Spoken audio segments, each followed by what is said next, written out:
ไปด้วยธรรมศาสตร์โอ้เมืองปากสันบริทันและท่าพระบาทพระกระดิ่งงามโพนสวัสดิ์ลักสาวศพจาดทำเกิดเวียงทองได้เห็นพระธาตุพระบาทโพนสันน้ำหืมน้ำมังน้ำสันน้ำเหียบกระดานกระดิ่งไหลลงข้ามผู้แดนเมืองถึงน้ำเมืองข้าเมืองเป็นฟองผู้โง่ผู้เกี่ยวผาทองเบิ่งสอดส่องในฟ้าวิไลสุขใจเห็นทิวทัศน์สวยงามเด่นมาหน้าหอมมาบอกเอ็นมาเห็นแล้วลืมบ่ได้คำเพื่อนสุขแสนฟังเสียงแค้นทำไมผู้ไทยบ่าวสาวลงพวงเห็นฝ่ายสุดอะไรยามได้จากลาโอ้น้องบ่รีคำใส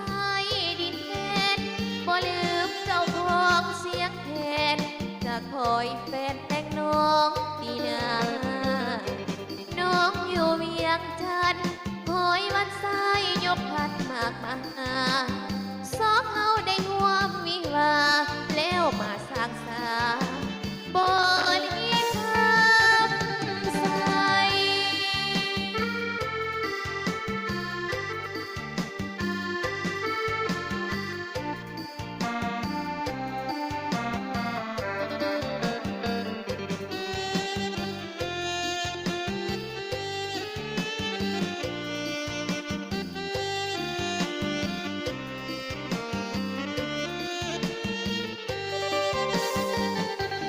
สุขใจ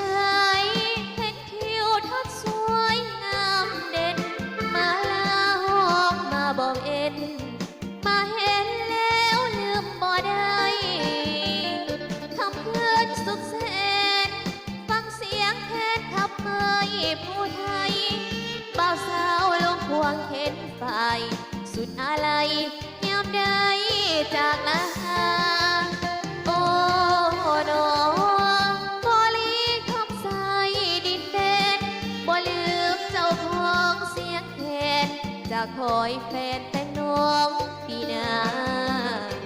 น้องอยู่เวียงจันทน์คอยวันสายยกพัดมากมา